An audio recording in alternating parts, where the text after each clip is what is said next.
bienvenue dans le Beat Talk. N'hésitez pas à liker notre page Facebook et à nous suivre sur Instagram et sur Twitter. Les émissions d'enchères à la télé, c'est un sujet d'actualité et nous allons commencer avec vous, Emmanuel Laillant. Vous venez de rejoindre l'émission La Quotidienne sur France 5. Vous étiez un des visages connus de l'émission Un trésor dans votre maison qui est diffusée sur M6 depuis 2010. Qu'est-ce que ça fait de changer de chaîne dans un premier temps ? Eh bien, de chaîne et d'équipe. Voilà, c'est surtout ça. On change d'équipe de travail, on change aussi de format. Là, je fais une chronique, alors qu'auparavant, c'était une émission qui était plus complète. C'est du direct, alors qu'auparavant, c'était une émission qui était enregistrée. Donc, beaucoup de changements, et c'est ça aussi qui me plaisait, le changement. Et puis, ce qui me plaisait aussi, c'était de rejoindre cette équipe de La Quotidienne, qui est une équipe que je trouvais très intéressante, dynamique, sérieuse et ouverte, avec un ton qui me plaisait beaucoup. Donc, j'ai bien sûr accepté leur invitation. Et Un trésor dans votre maison, ça a commencé en 2010. Vous êtes un peu un précurseur. C'est vrai que ça fait que maintenant, j'ai fait l'émission pendant quelques années, 6 saisons. Quelle a été votre première réaction, si vous en rappelez, quand on vous a appelé pour vous proposer de participer à des émissions de télé ? Je me souviens très bien et j'étais très motivé. Ouais. Ça s'est passé, en fait, c'était l'assistante du producteur qui m'a appelé. Et moi, à l'époque, j'étais à Bordeaux. J'avais démissionné parce que la situation dans laquelle j'étais ne me convenait pas. La dernière conversation que j'ai vue avec mon patron de l'époque était « Qu'est-ce que vous allez faire après ?» Je lui ai dit « Je vais partir en Amérique du Sud ». Il m'avait demandé « Vous parlez espagnol ?» J'ai répondu « Non ». Et puis c'est tout. Ça s'est arrêté là. Donc une conversation un peu sèche, mais du coup j'étais prêt vraiment. J'avais 29 ans et je voulais... j'avais envie d'aventure, je voulais changer les choses et finalement ça tombait bien ce coup de téléphone. Oui, il est tombé à pic. Voilà, donc j'ai accepté, moi j'étais partant tout de suite pour tenter cette expérience. Mais quand on est commissaire-priseur, on ne s'attend pas à être appelé comme ça, à participer à des émissions. Ouais, enfin, c'est vrai. Dans un schéma classique. Non, oui, c'est vrai.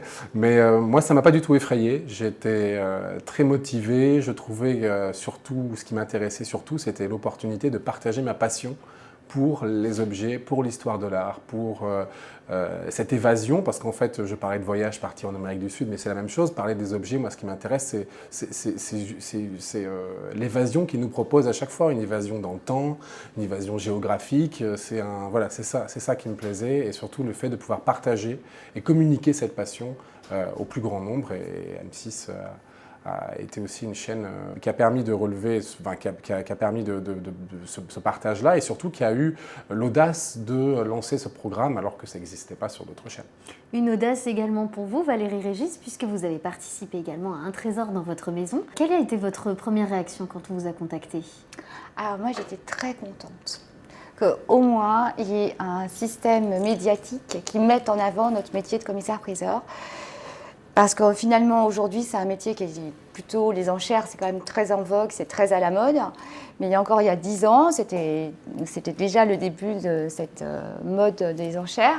Mais ce n'était pas non plus tellement connu du grand public, c'est resté quand même un circuit un peu fermé. Et du coup, ça a permis l'ouverture pour le public, à mon avis, de connaître un petit peu plus les ventes aux enchères. Mais le monde de la télévision et le monde, on va dire, des commissaires-priseurs, c'est quand même pas la même chose. Comment s'est passée cette rencontre ? Moi, ça me paraissait normal. C'était très bien, c'était nouveau. Et ça nous a poussé aussi à travailler beaucoup autrement.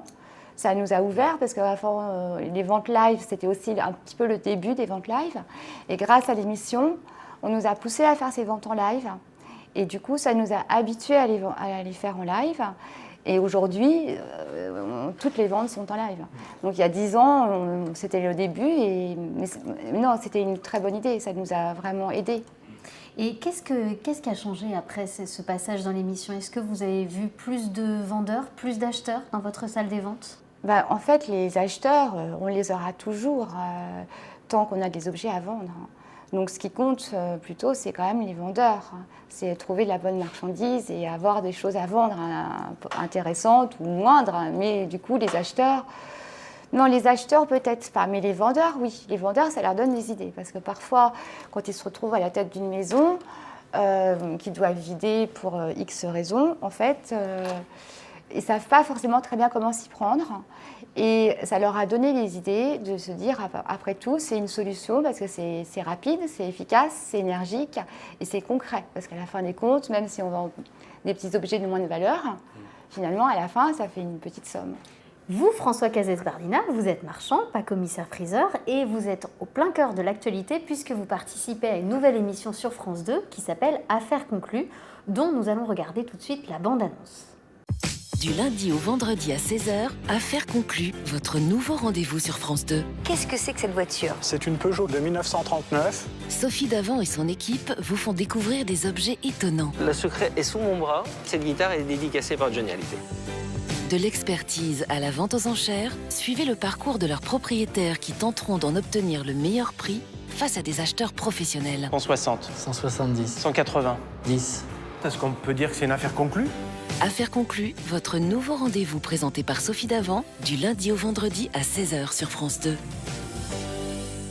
Nous sommes de retour avec vous, François. Auparavant, vous avez participé à une autre émission qui s'appelle Enchères Made in France. Vous commencez à être un spécialiste de la télévision, j'oserais dire presque une star. Une star, non, je pense pas. Spécialiste, je fais mon travail, c'est tout. Après, c'est un peu pareil. Je regardais ces émissions d'enchères, Un trésor dans votre maison, et j'étais fan. Donc quand on m'a proposé la première émission, j'ai dit oui tout de suite. Et comment ça se passe alors pour vous, marchands, professionnels du marché de l'art, quand on passe de l'autre côté de l'écran? Rien. Rien Je fais du mon tout. métier pareil. Sauf que j'achète vraiment naturel. face caméra, donc ça Voilà. ne change rien moi. Je reste toujours naturel, les gens qui me connaissent et voient. Après, ça fait une publicité, oui. Oui. Vous avez eu plus d'acheteurs, par exemple? Des curieux. D'accord. Mais après, oui, ça fait un petit bouche à oreille, donc c'est marrant. Peut-être des gens qui n'osent pas passer le pas de la porte de la boutique et ils n'osent pas. Et le fait de me voir à la télé, et pousse la porte pour découvrir, parce que les gens s'imaginent que c'est un milieu un peu spécial, antiquaire. C'est un peu escroc, donc un peu voleur aussi, même je dirais, les antiquaires, les brocanteurs. Donc ça rassure les gens, je pense. D'accord. Donc ça veut dire avec ce témoignage que ça permet un peu d'éduquer le téléspectateur. Ça montre l'envers du décor, Oui. la réalité du marché aussi. La nouvelle émission, Affaires conclues, montre bien qu'il y a un décalage parfois avec les gens qui s'imaginent j'ai un trésor à la maison, c'est l'objet de ma grand-mère, ça doit valoir une fortune, ou j'ai vu sur Internet sans faire des recherches poussées. Donc ça montre bien qu'il faut être spécialiste. Donc l'expert va définir l'époque, le style et faire une différence, parce que les gens ne font pas de différence sur photo, sur Internet. Et la réalité du marché aussi, qu'il y a plein de choses qui sont dures à vendre. C'est bien pour les gens, oui. Et Affaires conclues a justement eu son record d'audience il y a peu, avec un peu plus de 8% de part de marché. Comment on le vit de l'intérieur? On est content. Après, moi, ça ne change pas grand-chose. J'aime bien l'émission parce que je m'amuse. Si je ne m'amuserais pas sur le plateau, je ne le ferais pas. Donc, il y a une bonne ambiance. Je fais mon travail.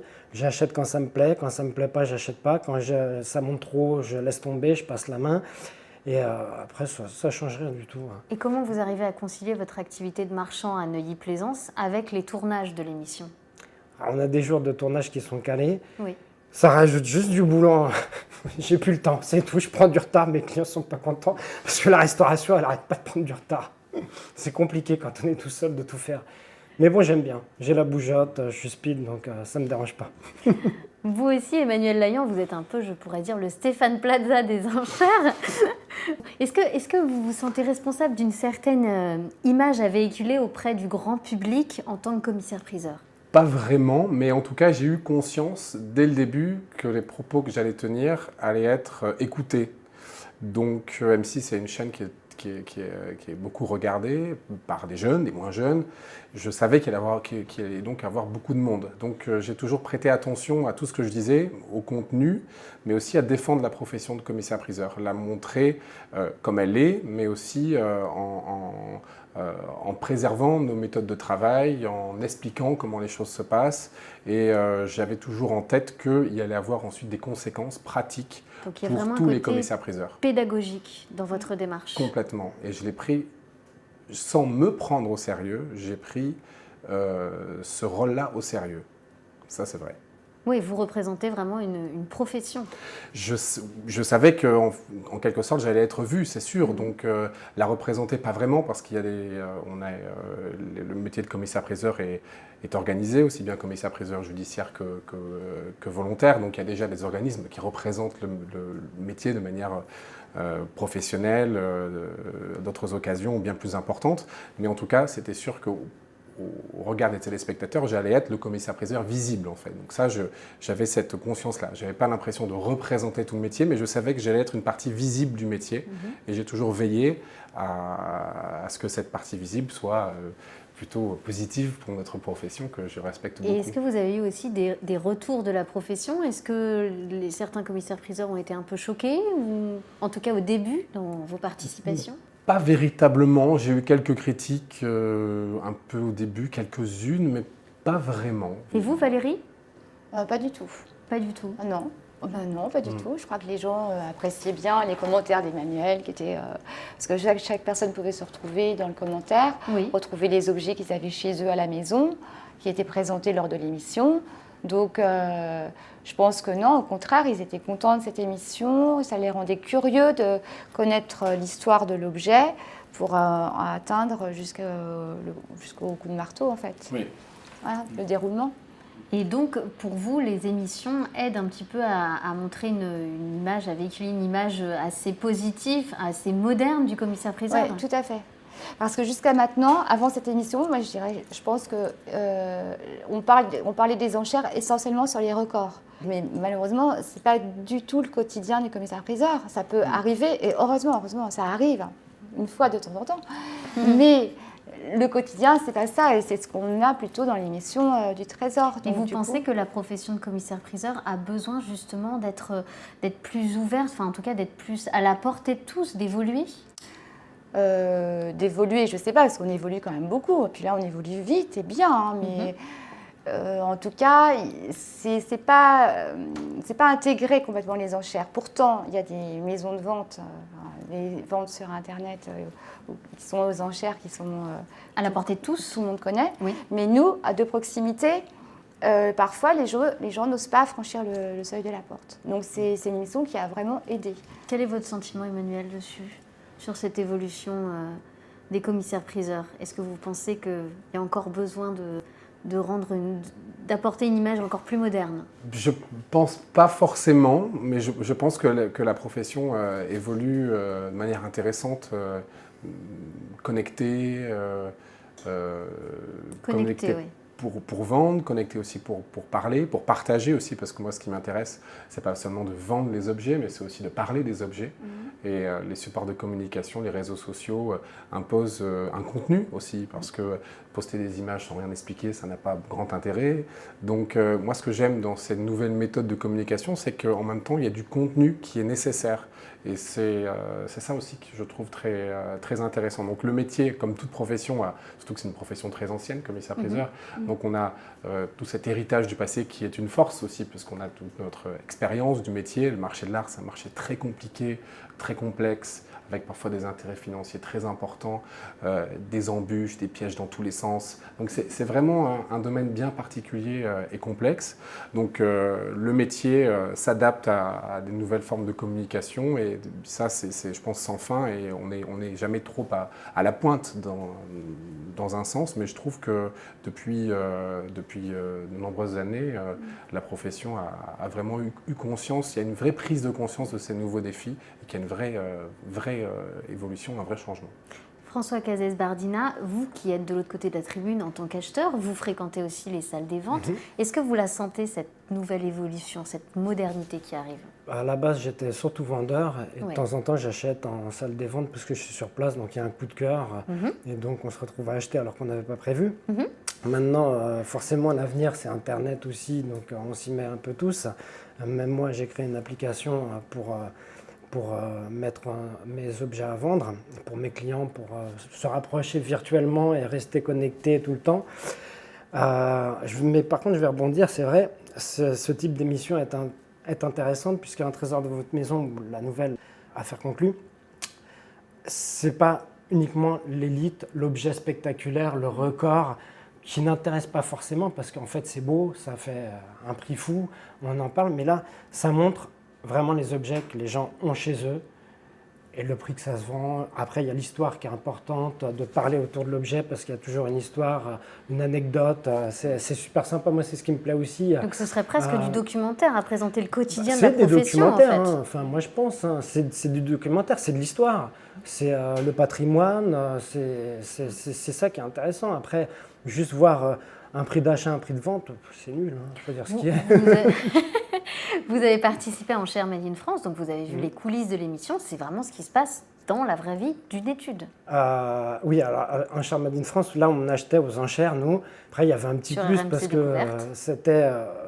c'était à l'aveugle. Donc là, je l'ai fait parce que c'était du poker. C'était rigolo. On ne savait pas ce qu'on allait avoir dans Il y les avait une box. notion. Il y avait de la poubelle, il y avait des trucs bien. Alors vous c'était pouvez rigolo. justement nous expliquer, quand vous dites à l'aveugle, comment ça se passait? On était... on n'avait pas le droit de rentrer dans le camion, dans le box. Il y avait des palettes filmées. On avait le droit de faire 3 trous pour regarder à travers le trou. Donc c'était un peu barré, je dirais. Mais c'était super rigolo. Donc après, c'était... on y va ou on n'y va pas. On le sentait ou pas. Mais c'était un bon souvenir.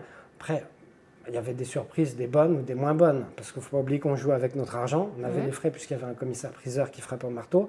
Donc, Voilà, comme dans toutes les ventes aux enchères. c'est toujours délicat quand c'est vraiment à l'aveugle. On achetait un tas de poubelles, je dirais, où il y a un objet qu'on avait vu, on comptait là-dessus, mais d'autres derrière. Bon, mais moi, j'ai gagné. D'accord, bon, tant mieux. Pas le cacher, j'ai gagné sur la saison. Là, c'est différent. La nouvelle, on achète en voyant Donc l'objet. pour affaire conclue. Voilà, pour affaire conclue.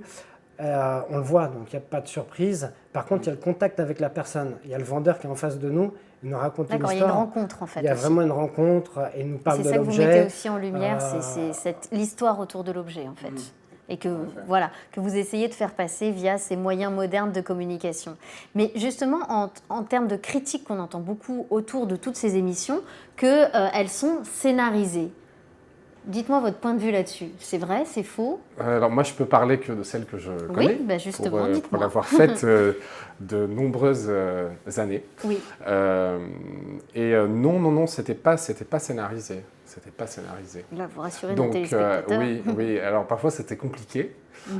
Pourquoi? Justement. Pourquoi c'était compliqué? Parce qu'on faisait des découvertes qui sont parfois, vous savez, les objets, on ne vend pas une commode 19e comme des Jade Mogol du 18e. Quoi. Vous voyez, c'est ça, les objets. Donc, moi, ce que je trouvais intéressant dans l'émission aussi, c'est qu'on était confronté à de nouveaux défis en permanence. Et ça, c'était chouette d'avoir cette dynamique à chaque fois de nouvelles choses, de nouveaux objets, de nouvelles publicités à faire. En plus, on a travaillé avec beaucoup de salles de vente. On avait certaines qui étaient récurrentes, bien entendu, celle de Maître Valérie Régis ici, mais on avait aussi différentes méthodes de travail. Donc non, en tout cas, c'était pas scénarisé et c'était ça aussi qui faisait le piment de l'émission.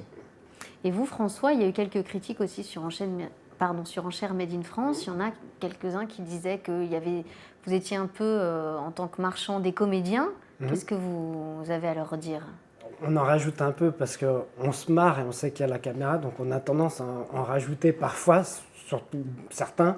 Moi, je pense que j'en rajoute pas trop. Après, non, il n'y a pas de scénario qui est fait, c'est comme ça se passe. Mais on s'entend, on se marre. Donc voilà, il n'y avait rien qui était prévu. On le voit de toute façon, après quand on regarde bien l'émission, on voit qu'on fait la tête. Quand on découvre qu'il n'y a rien dedans, on a sorti 500 €, on fait la tête, ça se voit à l'image. Hein, et puis on voit quand on est content. Donc non, il n'y a rien qui est prévu. Et là, dans la nouvelle émission, donc affaire conclue, là on oublie les caméras carrément. Donc il y a des caméras qui sont fixes et on parle avec le client. Donc après, on oublie. Et le but, c'est que le client soit à l'aise aussi. Donc il oublie la caméra, donc il n'y a pas de coupure, c'est en direct, point barre. Et Valérie Régis, vous, l'entrée des caméras dans une salle des ventes, est-ce que ça a contribué à faire de la vente vraiment un véritable show? Véritable show. La première fois, j'avoue que moi, j'étais très surprise. Moi, je ne savais pas, je ne connaissais pas du tout comment ça se passait. Oui.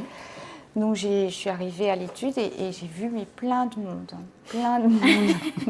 Plein de Plein de monde. monde qui attendait?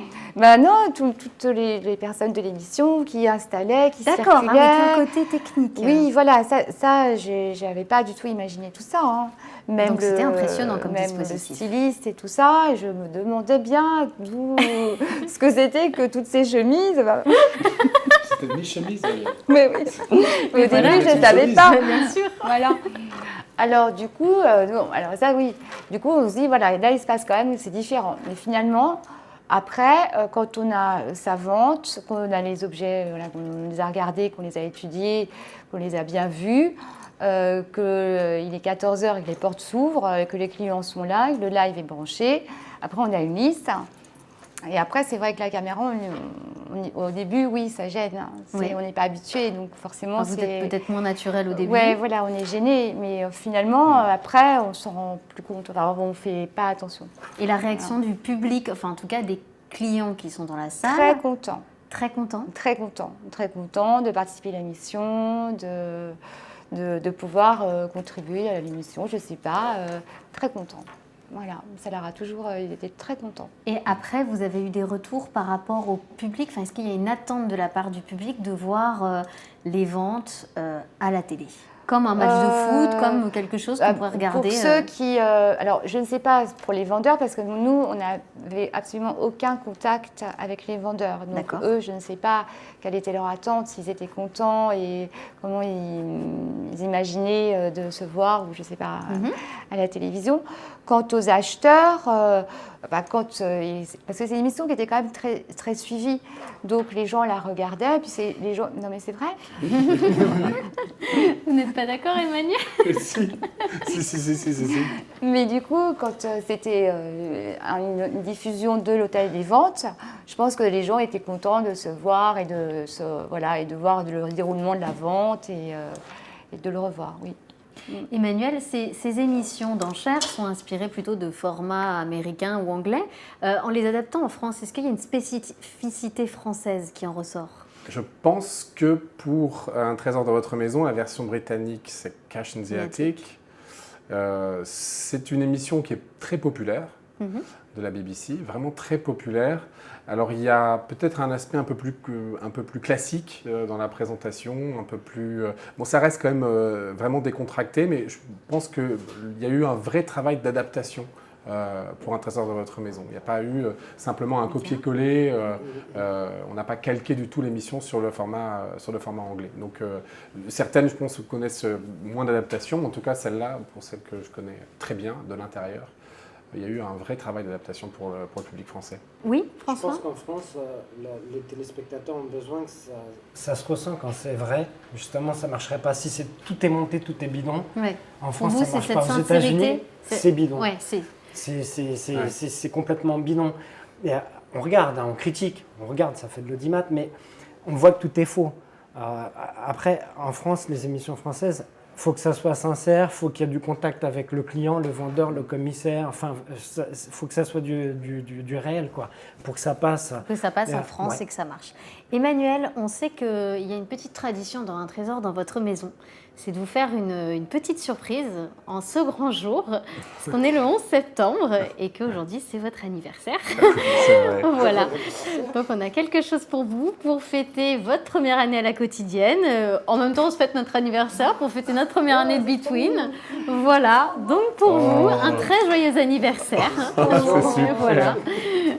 Donc voilà, vous aurez encore plus d'autographes à signer parce que je sais que vous êtes très populaire. Voilà, comme ça, on a dévoilé votre anniversaire. Voilà, vous n'avez plus qu'à faire un vœu, souffler la bougie. Ok, en tout cas, ok. on vous souhaite Merci. de très très bonnes audiences. Voilà. Merci. Voilà. Voilà, bravo et joyeux anniversaire. Hein, Merci. On va déguster ce gâteau entre nous, donc je vous remercie tous. On vous dit au revoir. N'hésitez pas à liker notre page Facebook, à nous suivre sur Twitter et sur Instagram. Vous pouvez aussi nous proposer des thèmes à débattre dans notre émission. On se retrouve très vite pour le Beat Talk sur Between. Et d'ici là, n'oubliez pas que la planète enchère continue de tourner.